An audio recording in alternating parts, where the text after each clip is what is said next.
Hi, this is Anna Imagination with the Healing Garden, and welcome to Subconscious Dialogues. This is the 11th hour. So there's a book that my mom bought me when I was a child. Actually, she bought it for herself, which is okay. She loved it. And it was called The 11th Hour. It was pure chaos. I loved it. Well, it was chaos at the time, and it was so intriguing to me. Let me see if I can pull it out. I have not been able to do these books in a very long time. And it was a children's book, but it was a riddle. It was really, really. Yep, there it is, the 11th hour. It's, my God, is it something else? The entire book was actually a puzzle and a riddle to solve. Now, I never could do it, not at that age. I bet you I could do it now. And it was a mystery. Oh my God, this thing was fascinating. I remember poring over this thing for hours. This is the description of the book. When Horace the elephant turns 11, he celebrates in style by inviting his exotic friends to a splendid costume party. But a mystery is afoot. For in the midst of the games, music, and revelry, someone has eaten the birthday feast. The culprit could be any of a number of exotically costumed animal guests. From a pig dressed as an admiral to a pair of giraffes. Oh my God, a pig dressed as an admiral. That is so Animal Farm. To a pair of giraffes in tutus, to a zebra gone punk. As in Base's hugely popular bestseller, Animalia, his lush, intricately detailed illustrations in the 11th hour comprise a sort of visual hide and seek. The rhyming text and lavish illustrations each provide clues, and it's up to the reader to piece them together and decide who done it. The fun of poring over the artwork for hidden messages and significant clues is matched by the joy of a birthday, as described in the text, witty, clever, laugh out loud verses. So this is one of the Easter eggs. Now there's one more. The 11th hour, the 11th doctor, Matt Smith. I have watched that episode like 8 million times. It intrigues me. So, yeah, it does.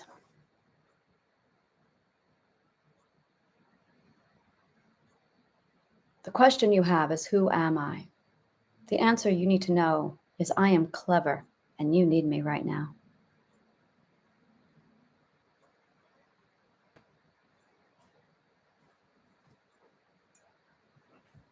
Interesting. So I love mystery.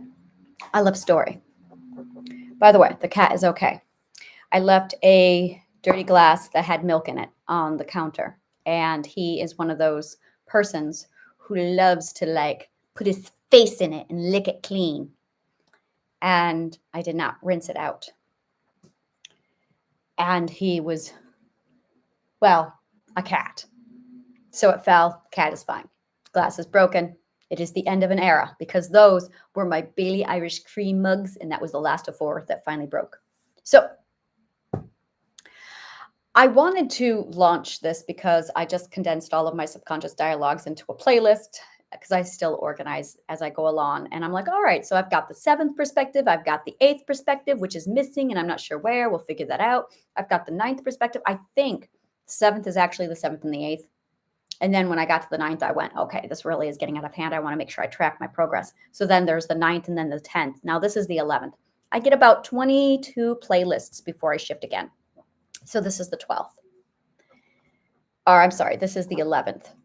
This is the 11th perspective for subconscious dialogues. And I really don't have anything that I'm presenting at this moment. I just wanted to get the playlist created and introduced and sent out there. But I am totally going to milk the 11th hour in every aspect that I possibly can, because the mystery unfolds. And that's really all this is. To me, this has just been one big, massive mystery going, who are we? What are we? Where are we going? And why are we here? So that is my story, and I'm sticking with it. Now, I was on this massive like thing on my last video, but I really concluded that. I don't really have anything more to say on it. I was actually getting ready to wrap it up when the glass broke. So I'm going to go ahead, and this is actually my theater space. I have a lot to organize now because it really sets a lot. And I'm just going, okay, so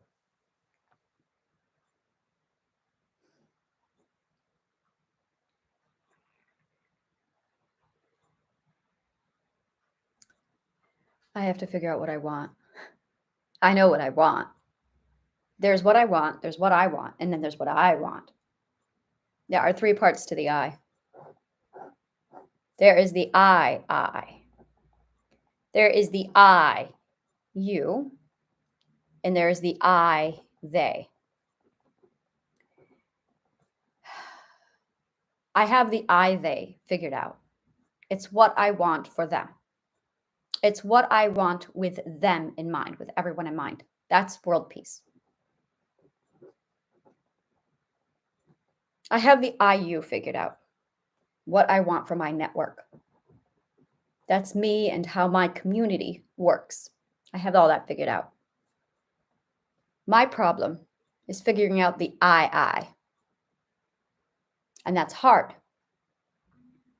Because while I understand and I'm completely in comprehension and consciousness, isn't that interesting? Conscious awareness. That's what this really is. It is conscious awareness. It is so consciously aware that you know who you are. You understand the power, the position of I, what that means. That is what conscious awareness is. The stages of growth are literally just the conscious awareness. And there are 12 stages of conscious awareness. Most people are at the 4th stage of conscious awareness. Now, these stages are actually dimensions. People think we're in the 3rd dimension, and I'm going, oh no, this is the 2nd dimension, because we can only understand binary. When we think of gender, we're only thinking in 2s. We've been living in the 2nd dimension. We are not in the 3rd dimension, moving to the 4th. I've already had that conversation with someone. They're like, oh no, we're in the 3rd dimension. We're moving into the 4th. And I'm going, no, we are not. That's the problem. The 3rd dimension denied the existence of 3. You want to be in the 3rd dimension, you need to accept that there are 3 genders. But we don't. We still think that there are 2 genders because we're 2-dimensional. So we are 2 dimensions. We are not in the 3rd dimension. We are delusional. We lost perspective. We lost perspective, compliments of Rome, when they took away our perspective theory. Perspective philosophy, perspective psychology, the study of perspective. We lost perspective. They took away our I. That's what they did to us. They destroyed our I. They're assholes. Now, my goal is to restore I to all of you. That is my purpose. That is my calling. That is my job. To give you I again. That is what I do. I give I back to you. I love the way that sounds. I give I back to you. That is the challenge. The problem is, how do you get an entire people to listen to you? Now, if you come here and you listen to my YouTube channel and you love it and you're subscribing to it, you're in my network. You're already listening. So how am I supposed to tell a bunch of people that they are I, and that all the emotions, all the feelings that we told were bad are actually the ones we need to go toward to restore the I? How do I do that without ensuing a panic? So here is the plan.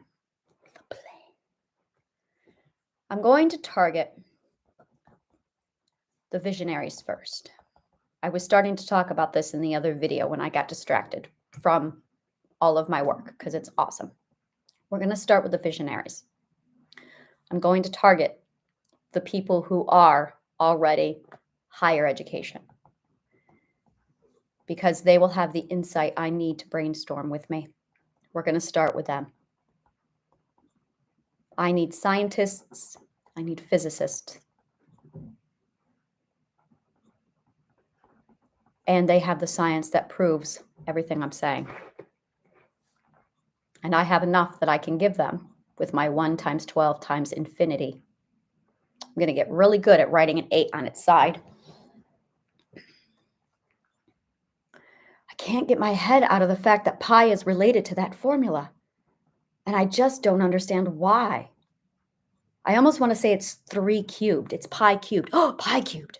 Oh, it's coming to me. Oh, what's pi cubed? I have no idea.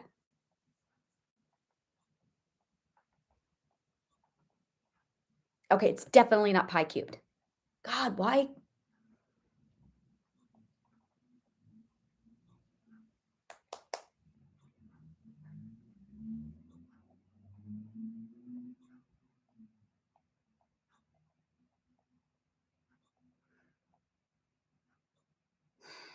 It's bothering me.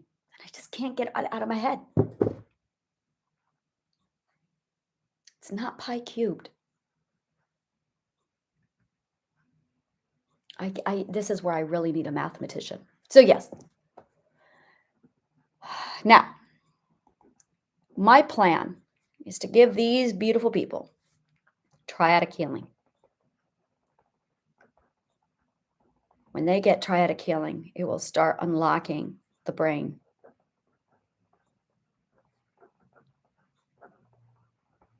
And learning. Then they will be able to see dimension. Now, the closer you get to I, and that's what this is the journey back to I equals home. I equals home. That's where we're going. We're going home. E.T. phone home. Now, I is home. Then, stage 2 is going to recruit the cultivators. Now, it's going to be the cultivator's job to change the rules slowly and gradually for the 4th perspectives. The second thing, and this is vital, do not scare the children. If we move too fast, the children will get scared. The adults will get scared. It will cycle out of control. We have to make sure we don't scare the children. And that's really primary. We cannot cultivate fear. We have to cultivate a whole different atmosphere. So stage 2 is going to be implementation. Stage 1 is going to be the plan. And this is a societal experiment that I am putting together called Authenticity City. There it is. It is my societal experiment because that makes people feel comfortable. It's a societal experiment. Now, so the first goal is to get triadic healing and triadic learning to the visionaries. Then we can take it and we can move it into stage 2, the cultivators. The goal is to fix this dimension. That is the goal, to fix this dimension before we go walking in other dimensions. We have to fix the invasive dimension. Now, I'm going to fix what Rome broke. So stage 2 is going to be implementation with the cultivators. Now, the cultivators are going to be in charge of communicating to the foundationals. They are still in the crossover. The visionaries scare the cultivators. So it's best if the visionaries and the foundationals just stay. I'm sorry, misspoke. Visionaries usually end up scaring foundationals. So it's easier, it's best if visionaries just stay away from foundationals and allow the cultivators to be the mediators. The cultivators must be the mediators between the visionaries and the foundationals. Otherwise, panic, fear. So the visionaries will basically lay out the plan to the cultivators, and the cultivators will be the messenger that is the go-between, the mediators. This is where everyone gets to choose. Do you want to be a visionary? Do you want to be a cultivator? Or do you want to be a foundational? Now, the foundationals are literally clueless because their education hasn't gotten to that point yet. And that's okay. That's where they're going to be. Now, there's 2 prejudices that we have to get rid of. The first one is gender. And the second one is age. Race will fall right into place. Once we get rid of the gender and the age, and that's the goal, is to remove prejudice, because we're oneists and we cannot afford prejudice. Now, once we get gender and age down, this is literally restoring I. See, and I have this one obstacle, and it's my partner. And I'm going, if you can convince him, you can convince anybody. He is a logician, first and foremost. A solid, I want evidence, I want fact, I want proof.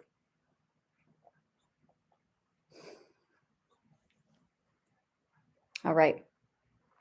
Foundationals are going to be led by the 4s. That'll make them very happy. So we just need to make sure we change the rules for 4s to follow. And we need to do it in such a way that we comfort them.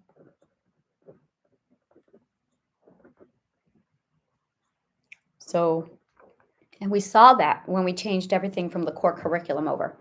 When we changed everything from what it was to the core curriculum, yeah, that's when it changed. We got to see how the 4s responded to that. Now, they did it, and they were very like, oh, well, the rules have changed. We all got to abide by the new rules. 3s are the ones who agree, or I'm sorry, who argue when there are rules being changed. Because 3s aren't about following the rules. 3s are about using the rules to their advantage because they haven't learned the 3rd ethic. So the pushback you get in the foundational area is always the 3. The 4s are obedient. They're very good at obeying. So we really need to change the rules, and they will see to it that 1, 2, and 3 conforms. 1, 2, and 3 will very easily conform, but it has to be gradual and it has to be subtle. And I watched it with my grandparents. I watched it with them. It's a different place. It's a different time. We got to move and change with it. So I'm not worried about the foundationals. That's actually going to be the easiest part. Actually, for me, all of this is easy. The 5s are the ones who need evidence. That's going to be quite easy to do once I have the visionaries, and the visionaries, oh my God. Yeah. So my goal, my target needs to be higher education, triadic healing, which will immediately resolve my communication gap.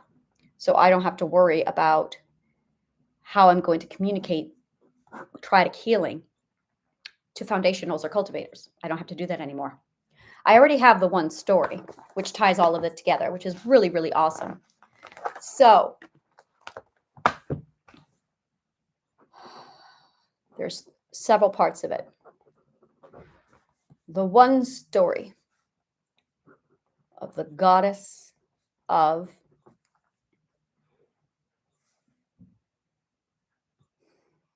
story or imagination. Now,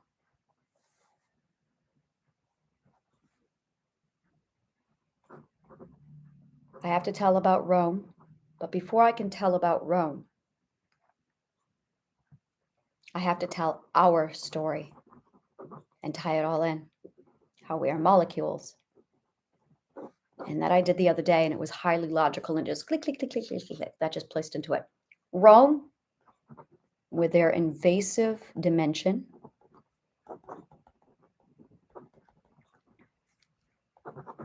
that will take care of that. And then I explain the story of Alexandria. That's the key.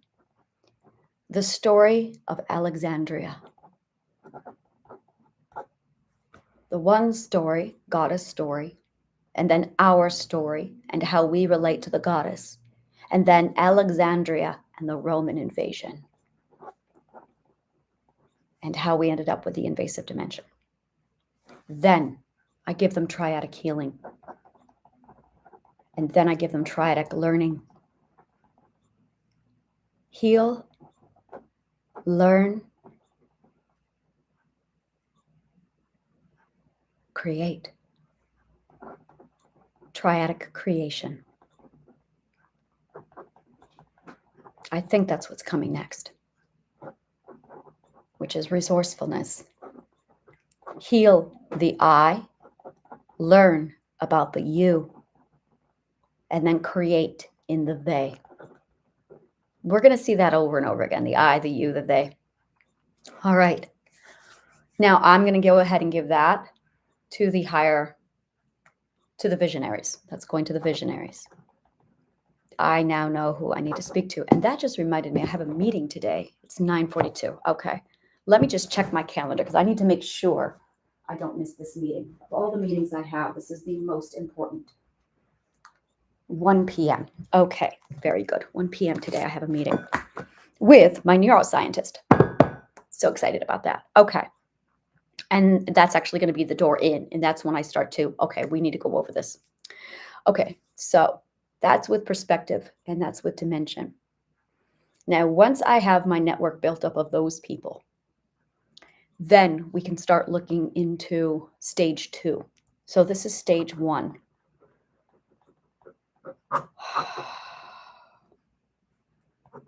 How do I communicate this? Now, here's my problem. Whenever I'm in a network, I need to send an email to somebody. Who did I meet with the other day? Chuck. I need to send an email to Chuck, and he wants me to be on his podcast. All right. Got it. All right. So that will complete stage 1. My network needs to be built up of the visionaries. That's where I've been going wrong. I've been focusing on cultivators and 5s and 6. I need to go higher, go bigger. All right. I need to go to the visionaries. They're the ones who can help me. And I don't know that realm. Now, in stage 2, that's when we basically come up with a plan. I already have the plan. The plan's in place. And we introduce, this is stage 2, is when we introduce the plan to the cultivators and we start recruiting cultivators. So if you want to be a cultivator, there you go. We're going to need you to be recruited. These are teachers, these are parents, and these are healers who want to be on board with this project. By the way, this is Project World Peace. This is Operation Imagination. All right, so here's how this goes. So we are going to need teachers, parents, and healers. Now, you can either decide to take on triadic healing. You're going to use it on yourself, and then you're going to basically teach your children. As a teacher, you're going to use it on yourself, and then you're going to have the option of introducing it to all the teachers and the principal in your school district, and then it's going to be taught to the children. As a healer, you're going to learn it yourself, and then you have the option of teaching it to your clients. So that's what kind of a relationship you need to determine. Client, offspring, or student.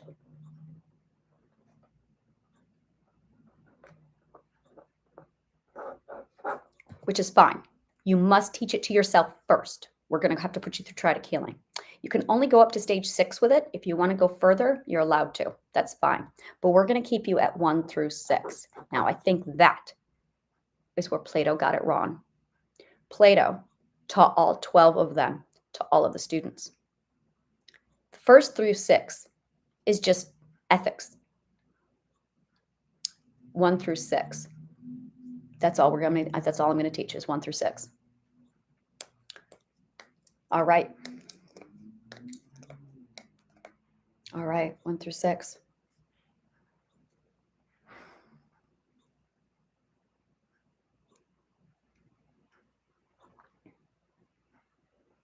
That'll take care of it from there. So stage 1 is going to be literally introducing it, integrating triadic healing into the culture.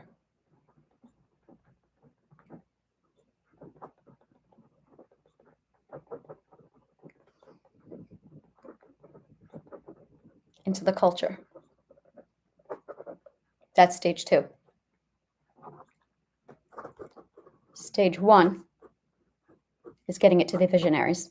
Stage 2 is integrating it into the culture. Stage 3. And it's literally lead by example. When you see it working out, oh my God, everyone will want this because it redefines the I. it resets the eye, and it literally cures mental illness. That is such a small part of this. I cannot tell you enough how much this is just such a small, insignificant part of it. Now, the biggest problem that we're going to have is that prejudice. The concept of gender, education, and age. We are focused on the prejudice of race, the prejudice of culture. Those are consequences to gender, education, and age. Culture, race, heritage. Gender, education, and age. Which means when we look at a 5-year-old, we need to not assume that the child is only 5. When we look at a 40-year-old, we need to assume that all 12 ages are there. There are only 12 ages. There are only 12 ages. That's something we really need to wrap our heads around. There are only 12 ages. Now, you could be any kind of a variation of any one of those. So let me show you something. If you are a stunted 4 in a stunted 2, aging is stunted growth. There. Aging is stunted growth. Which is why some people look considerably younger for their age. If you look old, it's because you've been stunted for that long. We're not supposed to be older than 12. Aging is stunted growth.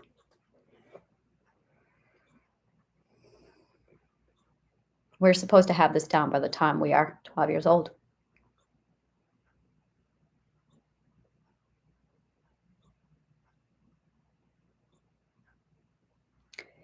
I believe they were saying, if I remember correctly, people used to live a lot longer back then. People didn't live as long. People did not live as long.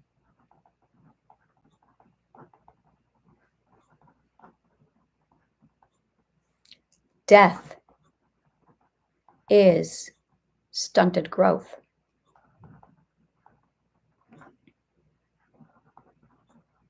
Christ didn't die because he didn't get stunted. Now, here's the problem with Buddhism. Buddhism is actually stunted growth because it gets to a certain point and then they stop. I know exactly where they are.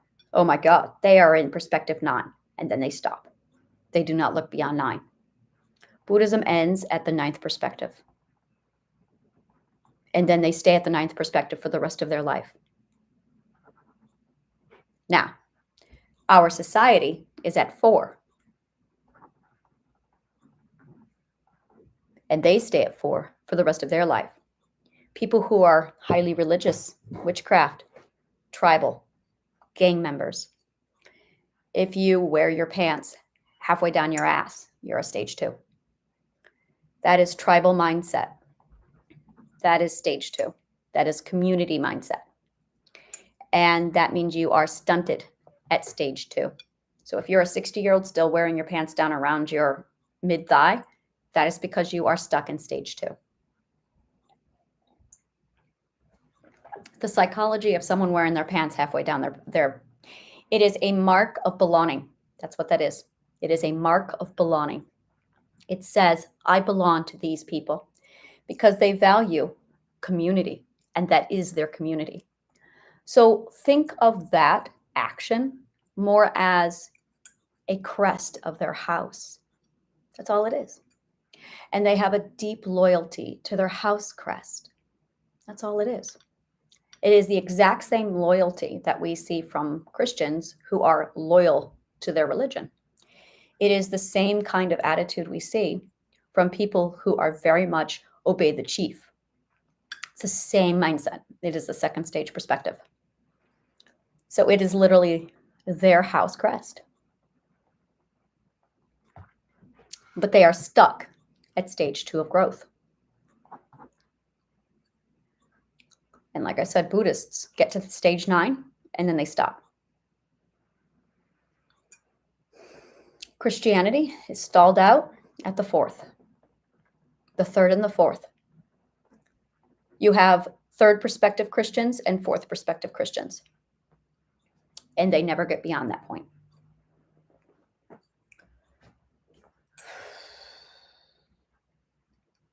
Yeah, that's it. You have 2nd perspective Christians, 3rd perspective Christians, and 4th perspective Christians. You might get some 5th perspective Christians, but those are actually 5th perspectives leaning towards 4th perspectives who refuse to let go of their Christianity. They will, as a result, never grow. They will stagnate and stay out. And that's where they will stay until they flip and they value growth. Growth and religion do not go hand in hand. Religion is the death of growth. I'm going to write that down because it's catchy.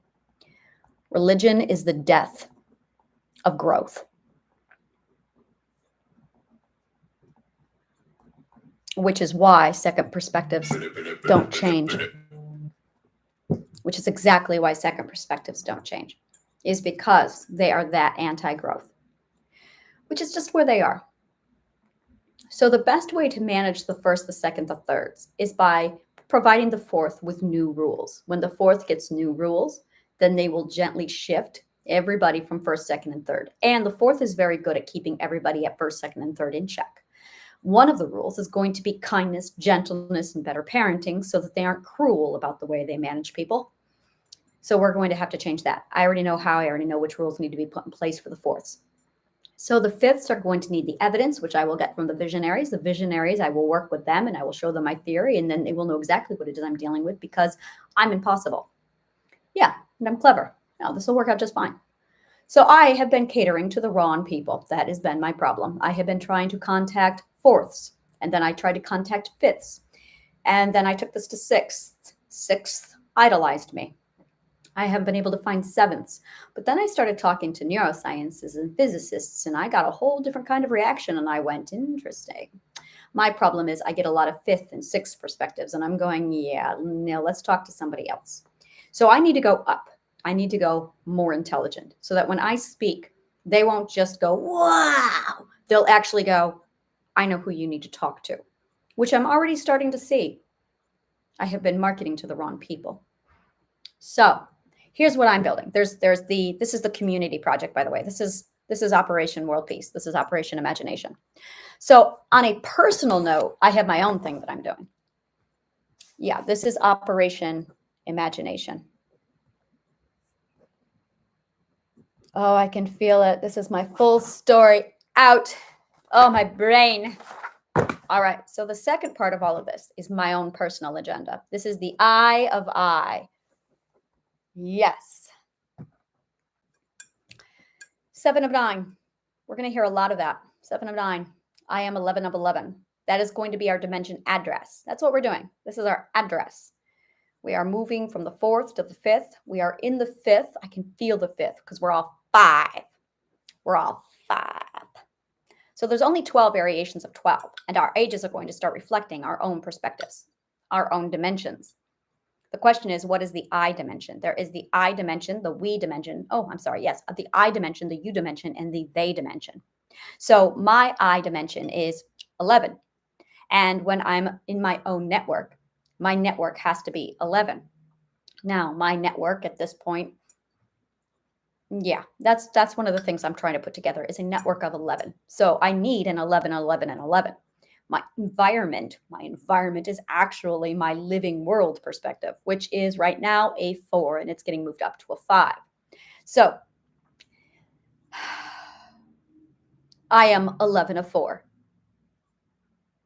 That's it. We shouldn't have been at 4. That's part of the problem that we have is when Rome put the invasive dimension inside of us, it completely messed up who and what we are. And then we got stalled out, which is why we saw an increase of aging and death, is because we have an invasive dimension. So it's the I, it's the network, which is your you. Your yous are the network. And then you have the they, which is your outer community. Now, you cannot have a community and you cannot have a network without the I established. So it's really important you solidify your I of I. Then you can build your I of U's, your U's of I's, which are the people who support your ideal. But it's really important that they also maintain their own I's. That is vital. So every I has to be their own I, and they have to be, well, they don't have to be, but they can be someone else's you. The problem that we have right now is there are no I's. Everyone's a you. We have literally destroyed the I, which is the problem, which is why everyone's going, who am I? What am I? Yeah. And we've been doing this for 2,000 years because we need the I. So when you restore the I, then you can start accumulating the network of yous, which are your followers. But each one of those followers also has to maintain their own I. So you can be your I while also supporting someone else's I. And that makes you a you. When you support somebody else's I, you become your own you. Now, there's going to be variations of people across the world who establish themselves as saying, I'm never a you, I'm always an I. That's going to be the case. That is my case. The I's, and this is the I of I. The I of I are grounding rods. They are the center points of that triangle. They are one of the massive points that fit across the globe because remember, we're hooking up to the network. So you're going to have a few solid I's, and people within that network, the U's, are basically going to solidify or gravitate toward those I's. Gravitate toward. That is pretty much, that is the energy calling. This is really, really important. This is the energy calling. Once you solidify the I, you're going to find out where it is you gravitate toward. The where is where you want to focus on. Which part of the grid. So you're looking at what country do you want to be in. That is your calling. Go to it. It calls to you. Listen. That is your I. Now, when you get there, you should be meeting up everyone you need right there. So it literally reduces the amount of finding people. People do this where they look for their person. Don't look for your person. Look for your where. Where do you want to be? Because where you want to be is also where your people are going to want to be. So focus on where you want to be. In my case, it was New York City. And then you're going to find the people who are for you there in that network. So you have your where, and then you have your network of who. And that's when you want to find your, basically your the rest of your molecule, your other two. And between the three of you, I believe one has to be dominantly masculine. Ugh, I hate these words. Dominantly masculine, dominant feminine, dominant trans. I say, I don't know. It's all wrong. As soon as I bring those words in, it just, my whole DNA pattern went, no, reject. Okay, all right. We're not going to use those words. What is it really? I feel a positive. I feel positive, I feel negative, and I feel neutral. A positive and a negative. That is what I feel. That is what I see. I see provider, nurturer, and both. I see a provider, I see a nurturer, and I see both. I see a dominant, I see a submissive, and I see a switch. That is what I see. That's it. I see a follower, I see a leader, and I see a go-between. That is what it feels like. Abandon gender completely. All right, I'm getting this. All right, so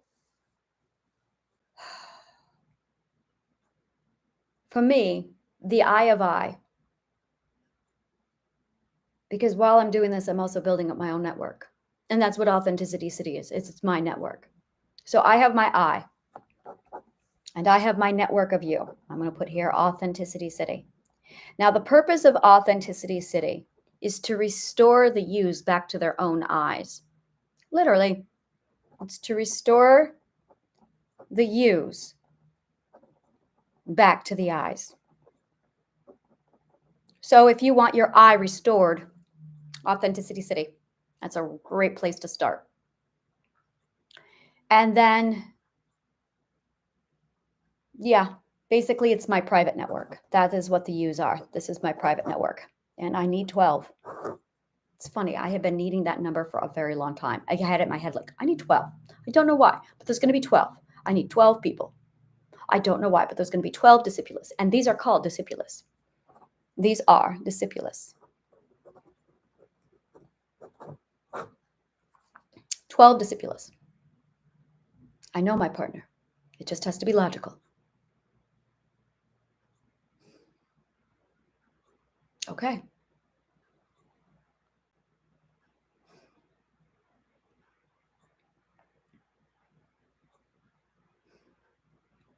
So my network consists of 12 discipuli. And then everyone else who loves my community, but isn't part of my molecule can still be in Authenticity City. So here's the question. Are you part of my molecule or aren't you? If you're part of my molecule, you're in my network. If you're not part of my molecule, then you can still be in Authenticity City. You're still part of the community, but you might be a secondary or a tertiary. My 12 is my immediate. And then everything outside of that is the tertiary or the secondary and the tertiary. So you might be inside of my circle of trust, but you also might be on the outskirts. I don't know. So if you come into Authenticity City, if you're wanting to be part of the social experiment, then it's okay, where am I going to be? Am I part of her private network? If you're part of my private network, okay, there's a process.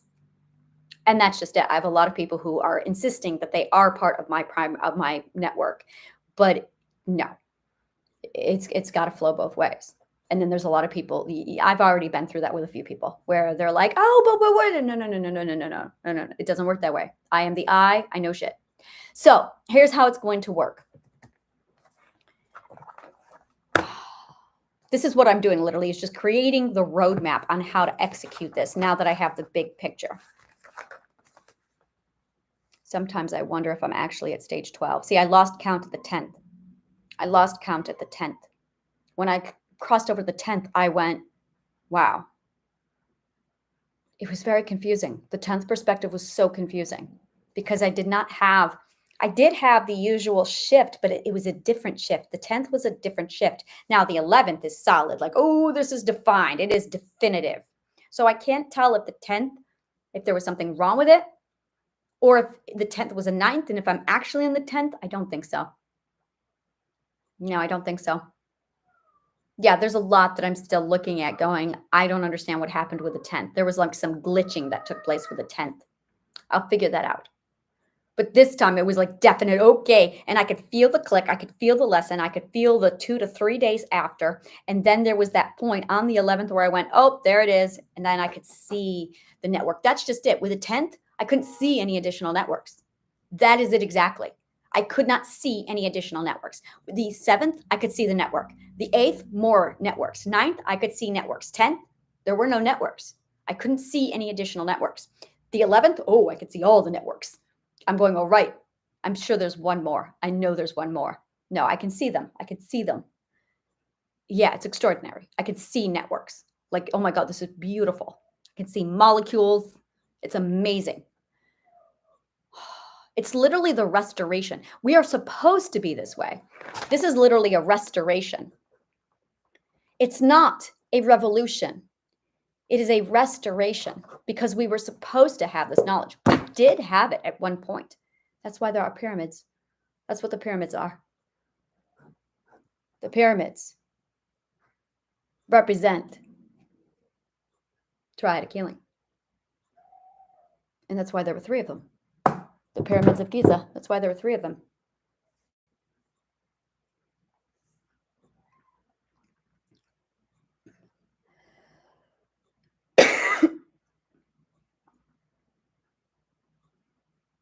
Yeah, there are 3 of them.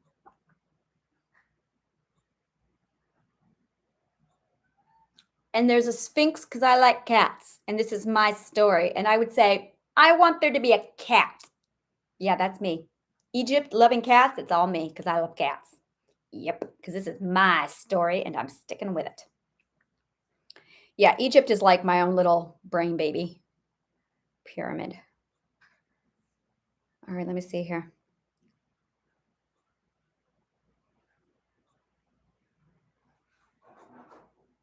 Yeah, that's why there's 3. 3 triangles. Isn't that funny?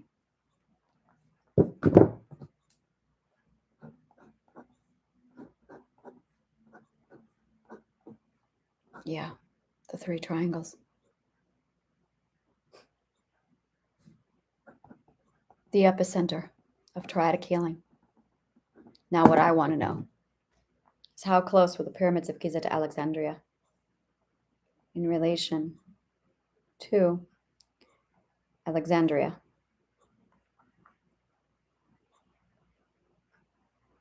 Wow, it's so close that you can take a taxi. Wow.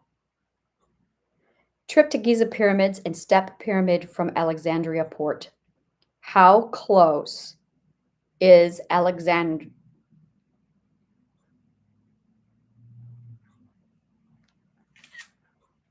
7 hours by bus.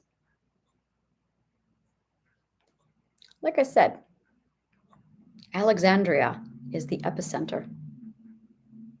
Look at that. Son of a fucking bitch. Alexandria. Right outside of Alexandria, they erect 3 triangles.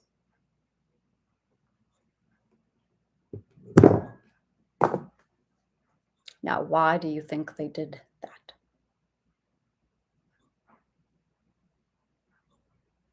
Interesting. And then you had the lighthouse at Pharos. Well, that's all me all over again. So a lighthouse represents knowledge.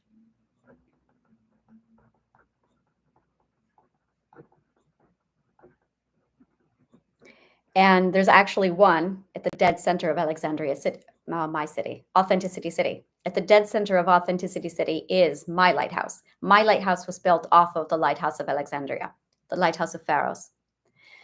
Pharos is the ancient word for Alexandria.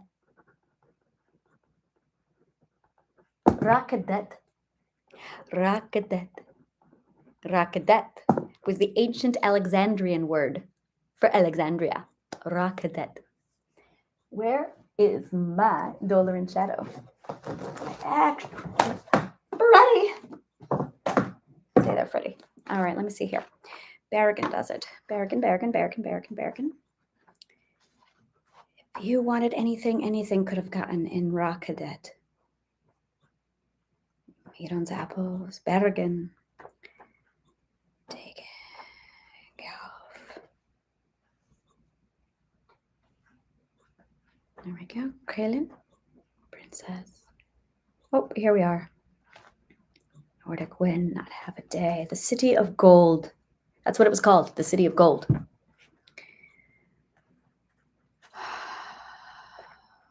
Berrigan glanced back at the doorway, then shrugged. She'll forgive you fucking ass. She'll forgive me, he said, and joined Rune down the dirt path toward the stone bridge that would carry them from Gunir into the forest to the valley. What news? Rune asked, once the stables were well out of sight. Berrigan stayed off to the end of the road that twisted behind a grove of birch trees as he sank back into memories of the last 5 years. How to begin, he mused.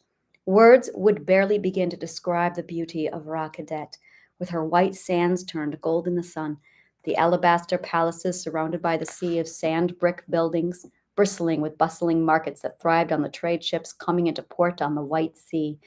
Statues carved from limestone and ebony alabaster and great white pillars adorned every hall. Papyrus and palm gardens burst with life along the shores of the city and within the gardens of the Serapeum. Oh, the Serapeum. Oh, how could I forget you? Oh, I'm going back to that today. Everything was there. Anything could be found in those markets, from sliders and pet desert spiders to eastern silks and fine curved blades from the mountains of Guopring. The ports overflowed with the latest innovations and astounding theories from the deserts. The City of Gold, Berrigan had often called it. He grunted. Rune creased his brow and shifted a suspicious eye to Berrigan. Gone 5 winters, and all you have to show for it is a grunt? Not much to say, Berrigan said, batting at a low-hanging branch still dripping wet with cool morning dew. Glad to be out of the desert heat. Berrigan felt Rune scrutinize his cold demeanor before changing the subject as if deciding on a different approach. How is the academia? Rune asked, stepping over a root in his path. Burned, Berrigan said. 3 years ago. Rune tripped over his own feet. Burned 3 years ago, and you're only now getting home? Rune asked. What kept you? Berrigan thought for a while before answering. Obligations. Berrigan felt a hesitation as a knot formed in his throat. So much for keeping a secret. Obligations. Rune said. His tone confirmed he doubted Bergen's half-truths. It wouldn't have anything to do with a queen from the lands below the White Sea, now would it? Bergen stopped dead on the trail. His lips tightened with a snarl he suppressed. At once his thoughts drifted to a pair of black eyes and skin as gold as the sun. He was unaware that he had clenched his fists. Zabai. A bird chirped, breaking the silence. Where did you get the egg, Bergen? Rune asked. The corner of Bergen's mouth curled, and he resumed walking. Didn't Swan tell you? He asked with a hint of humor that told Rune he was in for a runaround that would delay the topic as long as a fortnight if he let it. Rune shrugged. No matter. I'm sure Mother would love to hear that you've been back nearly 3 winters ago if a certain lady hadn't detained you. You're a whelp. Rune grinned. I am. Bergen inhaled the cold, sharp air of the Nordic winds that blew in off Lake Vanir. He released a long, quiet breath. The academia wasn't just an academia. It was a shrine. There were days it felt like it damn near made up the entire city of Rakadet. It had its own community that answered to its own laws. There were streets filled with dorms, gardens, markets, lecture halls, theaters, a museum. Rune arched his brow. Museum. The Muses' Hall. It was the wing dedicated to the study of metric speech. Music, Rune said. Bergen nodded. Among other areas of interests, and a library, the largest this side of the Silk Roads. They followed their path to the stone bridge that carried them over the river Klarlav. The library is what kept me, Bergen said. Rune didn't answer. Since its construction, the academia had grown as the center of education in Rakadet, Bergen continued, with the muses and the extended teachings of You're losing your audience, dear brother, Rune interjected. I already skipped my lessons for the day. The scholars collected everything that came into port, Bergen said, and everything that came into port was adding to the growing Serapeum. Anything that could be used for study was taken. Every artifact was confiscated and housed in the museum. Every written word taken and copied in the library. When my ship pulled into port 5 years ago, so were my manuscripts. Rune gave Bergen a solemn look. They took everything, Bergen said, even letters. They gave us coin for our troubles, and the writings were eventually returned to us, but, he shook his head, they would only return the copies the scriveners made. They kept the originals to be added to their library. Your notes, even, Rune asked. Gone, Bergen said, unable to meet Rune's eyes. All of them. Well, naturally, you wanted them back. Well, yeah, Bergen scoffed. So I did what I do. You caused a commotion, Rune said, which drew the attention of the woman who ran the place, Bergen beamed. You didn't, Rune said with a feigned look of surprise. You're mocking me? I'm sorry, Rune said as Bergen watched a pair of male sparrows landing in the road, locked at the beaks. Wings flailed, throwing up a small puff of dirt, and by the time they were airborne again, the mood had subsided. So what happened? Rune asked. Bergen shrugged. I found the school, enrolled, and traced my manuscripts back to the library, where I got a job as a scrivener. And the woman who ran the place turned out to be the Queen of Rakadet. The knot in his throat returned. And the egg? Bergen shrugged. Didn't get to lay her. His jaw tightened. The egg, Bergen, Rune said. As common in Rakadet as the sliders for sale at market. Bergen sighed. The woman who took my manuscripts, the Queen, had found the egg on a Sclavenian ship. Bergen shoved a branch out of his way. And how did you get the egg? Bergen knew that flux in Rune's tone and was suddenly aware of how much he had missed it. Rune wasn't going to buy any story he manufactured, but he was going to try. She gave it to me. Just like that, implausibility dripping from his tone, right after the hunting and the drinking, Bergen said, smiling through his lie. Rune raised a doubtful brow at Bergen. The Queen of Rakadet went hunting and drinking, Rune said. With you. Bergen nodded. At least that part of it was true. She did, he said, still grinning. Rune threw Bergen a look that told him he knew better, but Bergen held his gaze on the path ahead. Sclavenian artifacts are notorious for curses, Rune said.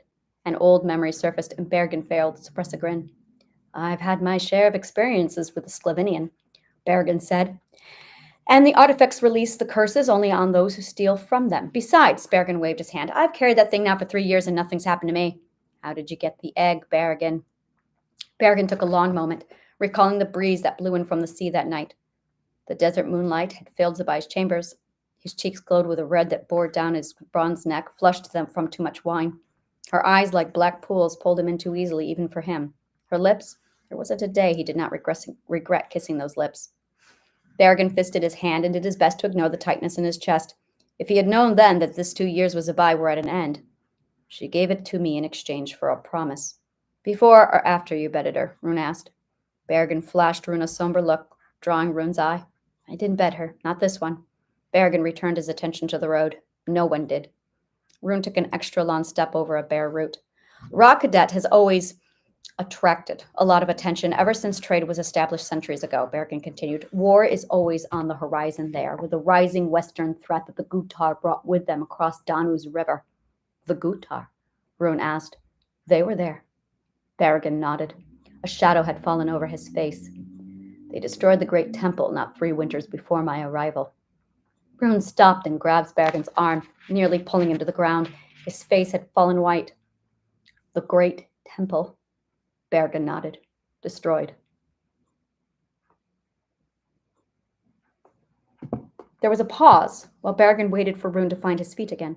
Tension on the trade routes was high, Berrigan said once they started again down the road. Still is. 2 years after my arrival, the Empire in the south invaded Rockadet. It ransacked the city and set the Academia on fire. We managed to put out the flames, but the library was beyond repair. The sudden stench of camel flooded back to Berrigan, bringing back every detail of that night. His stomach felt like it would fall out of him as he recalled the brush of Zabai's breast on his arm when he hoisted his lady, not my lady, never my lady, onto her camel. The high moon seemed to have filled her black eyes. She was still flushed red from the wine and tipsy when they started out across the endless dunes to the Eufratu River. It was there on the banks of the Eufratu that they departed, there that she gave him the egg, and there he gave his promise.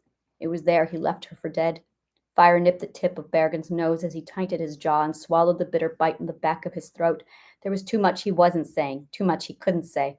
When it was over, I gathered up the last of the surviving Scriveners, and we moved what was left to the new library. Berrigan forced out the end of a story. And your manuscripts? Rune asked. Lost in the fire, Berrigan said. There was a moment of silence as if grieving the loss of his work. What happened to your queen? A disquieted look blanketed Berrigan's face. The last time I saw her, the Emperor had her walk the streets of the imperial city, wearing nothing but chains of gold, Berrigan couldn't bring himself to say, and instead fell silent as he recalled the shimmering gold in the desert sun and her dark bronze skin.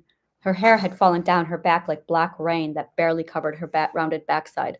She held her high even then, he recalled. And so you stayed, Rune finished for Berrigan, pulling him out of the withdrawn daze he had drifted into. Berrigan nodded. To care for what little was left. There was another prolonged silence that made the way deeper into the wood. What aren't you telling me, brother? Rune asked. Indifference blanketed Berrigan's eyes, but Rune didn't seem to notice. There was another fire. Rune kicked his own foot and stumbled and regained his balance. It's why I came home. The Emperor got to it. There's nothing left. A breeze swept their path, giving Berrigan a chance to breathe in the fresh Nordic winds he had spent 5 years missing. I got to see the lighthouse of Rockadet, Berrigan said. How was it? Berrigan shrugged. Big. Rune dropped his shoulders. Oh, is that all? Almost as big as the pyramid I saw in the black land across the river. Rune made a sound that combined a loathsome grunt and an impressed scoff. Berrigan fell silent again. What does it look like? Rune asked. Berrigan scratched the unshaven black bristles on his face. Wet. Not the river, Rune said. The lighthouse. Berrigan shrugged as if it was every day he saw a behemoth rise from the sea. The tower extends from a white octagon that stands on a square base. There's a room at the top where they use a kind of metal plate to catch the sun. At night, they light a fire. Oh, your description exceeds your skills, Rune drummed sarcastically. 4 statues adorn the octagon, Berrigan said, and Odin stands at the top, welcoming the ships to port. Your words move me, Rune said as they entered the edge of the valley. A cold, empty smirk pulled at the Berrigan's mouth. Also saw the statue of the high mountain and the mausoleum at Halikarnas. I hate you. You missed me. The Great Temple. I know what the Great Temple is. The ancient world. The Great Temple. I need to speak out after I need to translate my own tongue. The Great Temple was the temple of Zeus, the White Temple. Why does this wake up the White Temple of Ziggurat? Is that it? Uruk?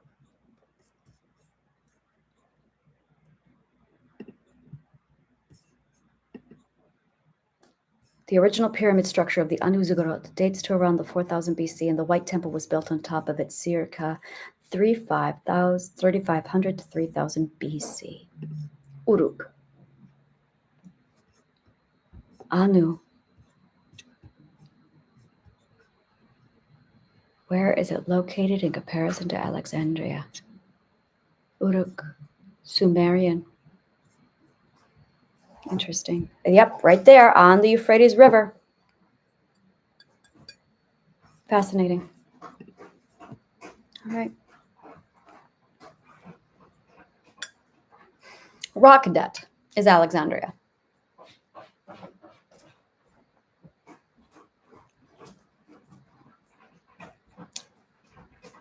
There were a lot of words in there that were the Alexandrian words for Rome. And it was the telling of when Rome overthrew Alexandria, burned the library to the ground. Now, the Serapeum, one of my favorite words, Serapeum.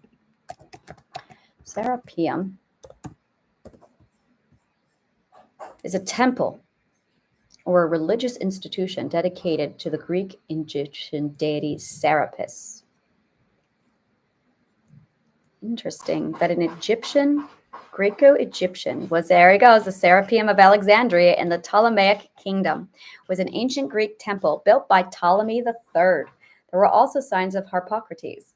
It has been referred to as the daughter of the Library of Alexandria. It existed until the end of the 4th century AD. 4th century AD, what happened then? Council of Nicaea burned it down. Council of Nicaea had it burned down.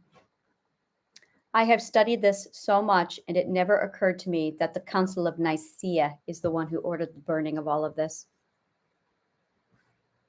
Nero was 60 AD. The Serapeum of Alexandria and the Ptolemaic kingdom. 226 BC. No, that's when Ptolemy. History. 325 AD. Likely on the orders of the Christian Empire, Emperor Constantine, who was the head of Constantinople and head of the Council of Nicaea. July 325 AD is when they closed it, in July. The Serapeum of Alexandria was closed in July of 325 AD.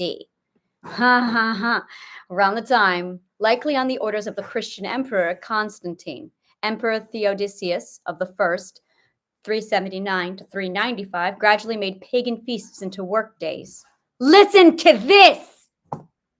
Listen to this! 379 to 395. This is right after the Council of Nicaea declared all of its garbage. The very first thing they did was change pagan feasts into work days. They banned public sacrifices, and they closed pagan temples. This was the beginning.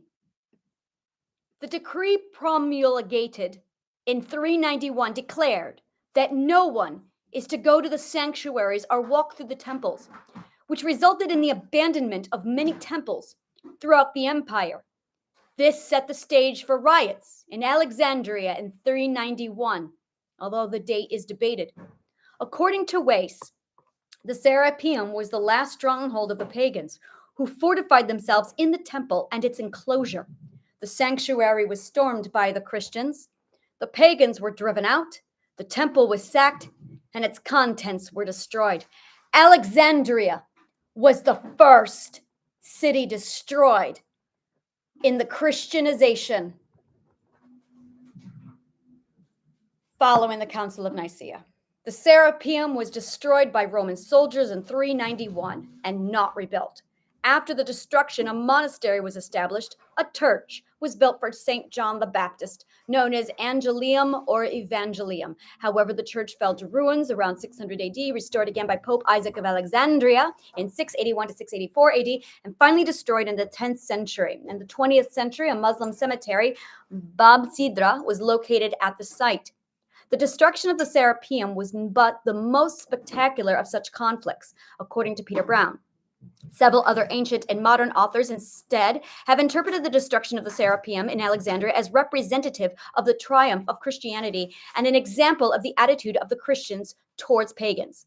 However, Brown frames it against a long-term backdrop of frequent mob violence in the city, where the Greek and the Jewish quarters had fought during 400 years since the 1st century BC. Also, Eusebius mentions street fighting in Alexandria between Christians and non-Christians. This is the prosecution of the Christians, and that took place literally from 30 AD, from Christ's death, execution, all the way up to the 4th century, Council of Nicaea. And we see that with Paul in the Revelation later on at the end of the books of the Bible, not Revelation, the ones before that, occurring as early as 249. There is evidence that non-Christians had taken part in citywide struggles, both for and against Ananthius of Alexandria, and Athanasius of Alexandria in 341 and 356. Similar accounts are found in the writings of Socrates of Constantinople, not the Socrates that we're familiar with. R. McMullen further reports that in 363, almost 30 years earlier, George of Cappadocia was killed for his repeated acts that pointed at, pillage the most sacred treasures of the city, was killed for his repeated acts of pointed outrage, insult, and pillage of the most sacred treasures of the city. Several accounts for the context of the destruction of the Serapeum exist. According to church historians, that's not going to be, obtained legal authority over one such temple of Dionysius, which he intended to convert into a church. During the renovations, the objects of pagan mystery still held within, especially the cultic phalli of Dionysius, were removed and exhibited in a process of exposure, offense, and ridicule by the patriarch.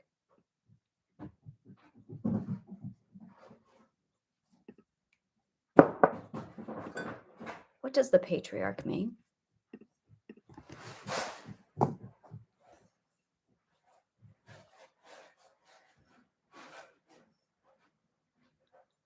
Abraham, Isaac, and Jacob.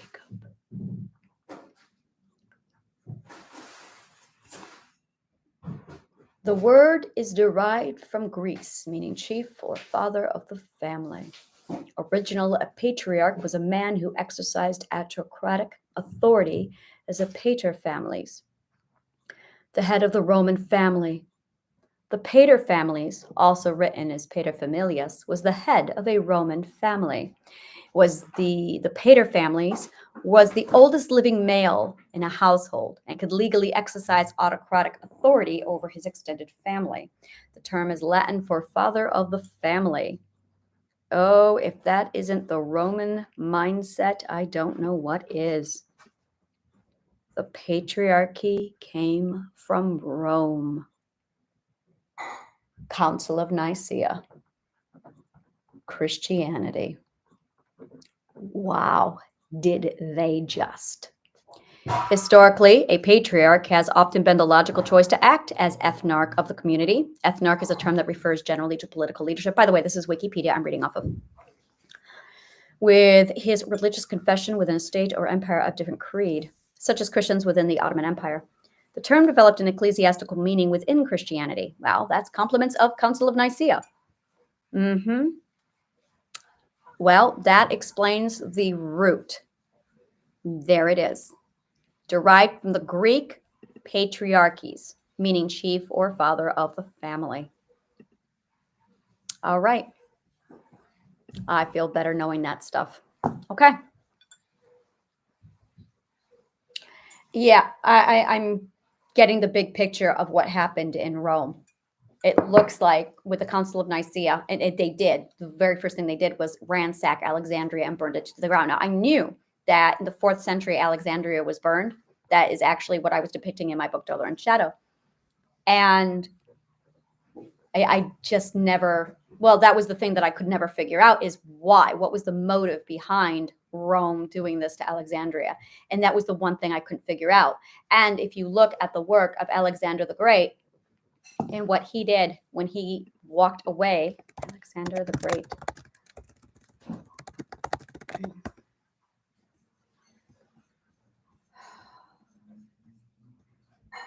There was a leak 600 years prior. See, Alexandria was a student of Aristotle. He would have had access to the Library of Alexandria. In fact, Alexandria was named after Alexander the Great. There was a leak of information, and they got dimensional theory outside of Alexandria. When they got dimensional theory outside of it, the Council of Nicaea literally used the studies of Alexandria to take over. That's where the invasive dimension comes from. But they were misusing it because they lacked all of the knowledge. And then they burned down literally all of Alexandria, which held the core to this knowledge. They were literally destroying the knowledge so no one could figure out what was going on. And if you don't have the knowledge to this, you can't see it and you can't fix it. And they didn't want people to fix it. They wanted power. So the question is, where was the leak? That's what I can't figure out right now. Now, I thought, and I still think that Alexandria was the leak because Alexandria lived in 300 BC. And this took place in 300-ish AD. So I'm looking at that going, 600 years? What did he do with that knowledge? Unless he held on to that knowledge secretly and someone else got a hold of it 600 years later. And that would be Constantinople. I don't think Constantinople was a Christian. I don't think so at all. I think he was an opportunist. That's what I think. All right. I'm going to wrap it down here and I'm going to do some thinking. But yeah, that's really it. Is there was information leak on why this information got out with the lost perspective subject. And at some point, it got lost and buried in history. I will figure it out. If you love shit like this, like, subscribe, follow, comment below. Let me know what part of the show resonated with you. And I'm looking for my network. Take a look at Authenticity City and see if you belong in my network. Thank you so much. And may the kindest of words always find you.